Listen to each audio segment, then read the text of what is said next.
Hello, I am your spoken English teacher Sajal Samanta. যখন আমাদের মধ্যে কোনো একজন ভুল করে আমরা অনেক সময় রেগে যাই, ফ্রাস্ট্রেটেড হয়ে যাই। আর এই ধরনের পরিস্থিতির মুখোমুখি আমরা প্রত্যেকেই হয়ে থাকি। তো তখন আমরা কী ধরনের ইংলিশ এক্সপ্রেশন ব্যবহার করব? বা যদি এরকম হয়ে থাকে পরিস্থিতি যে আমি প্রকৃতই দোষ করেছি, তাহলে আমি কি বলবো? বা যদি এরকম পরিস্থিতির সৃষ্টি হয় যে আমি কোনো রকম দোষ করিনি, অন্যজন ভুল বুঝে আমাকে দোষারোপ করছে, তাহলেই বা আমি কী ধরনের ইংলিশ এক্সপ্রেশন ব্যবহার করব? চলো আজ আমি তোমাদেরকে সেগুলি শিখিয়ে দিচ্ছি। বোর্ডে লেখা বাক্যগুলিকে ভালো করে খেয়াল করে দেখো। টু ব্লেম অর্থাৎ দোষারোপ করতে, কোনো একজনকে দোষারোপ করার জন্য আমরা এই ধরনের বাক্যগুলিকে ব্যবহার করতে পারি। ইটস ইয়োর ফল্ট, এটা তোমারই দোষ। How could you do such a thing, তুমি এরকম কাজ কী করে করতে পারো? Are you out of your mind, তোমার কি মাথা খারাপ হয়ে গেছে? I think you are the one who could have done it, আমার মনে হয় তুমি একমাত্র যে এই ধরনের কাজ করতে পারো। When someone makes mistakes we get angry or frustrated and we face this types of situation in our life sometimes or the other. In this situation, we can use any one of these sentences. I hope you have understood it clearly. Let's move on the next topic. এবার মনে করো যে তুমি প্রকৃতই ভুল করে ফেলেছো এবং সামনের জন তোমাকে দোষারোপ করছে। এখন তোমার কাছে কোনো উপায় নাই, তোমাকে তার দোষারোপগুলিকে অ্যাকসেপ্ট করে নিতেই হবে। এই রকম পরিস্থিতিতে তুমি কোন ধরনের বাক্য ব্যবহার করবে? এবার তুমি বোর্ডে লেখা বাক্যগুলিকে ভালো করে খেয়াল করে দেখো।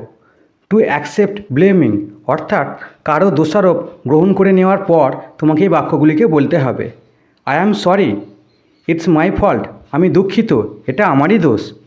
I am sorry, I did not mean to do that kind of thing, আমি দুঃখিত, আমি এরকম ধরনের কাজ করতে চাইনি।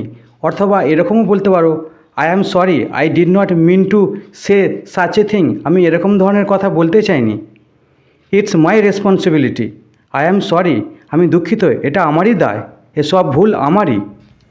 নাও imagine you have really committed the mistake and that person is blaming you, then you have no choice, you have to accept his blaming. In this situation you can use these sentences. I think you have no question regarding this matter. Let's move on the next topic. এবার কল্পনা করো যে কোনো একজন তোমাকে কোনো একটি ব্যাপারে দোষারোপ করছে, কিন্তু সেই ব্যাপারে তোমার কোনো রকম দোষই নেই, সেই ব্যক্তি তোমাকে ভুল বুঝেছে। তখন তুমি এই বোর্ডে লেখা বাক্যগুলিকে ব্যবহার করতে পারবে। টু রিফিউজ ব্লেমিং মানে কারো দোষারোপকে প্রত্যাখ্যান করতে এই বাক্যগুলিকে ব্যবহার করা যাবে। ইট ইজ নট ট্রু, এটা একদম সত্যি নয়। It is not my fault, এটা আমার দোষ নয়।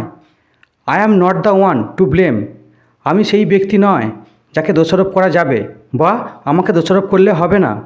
You are mistaken, it was not me, আপনি ভুল করছেন, এটা আমি ছিলাম না, এটাতে আমার কোনো দোষ নেই। যখনই এই ধরনের পরিস্থিতি আসবে যেখানে তুমি দোষারোপটাকে প্রত্যাখ্যান করতে চাইবে, তখন তুমি এই ধরনের বাক্যগুলিকে অবশ্যই ব্যবহার করবে।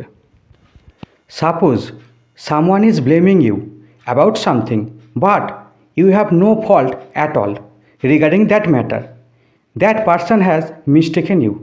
In this situation you can use this types of sentences. Just try to use this sentences in your real life and be confident to speak English. That's the end of today's video lesson. Please subscribe the channel and like the video to encourage me. Thanks for watching. Bye bye.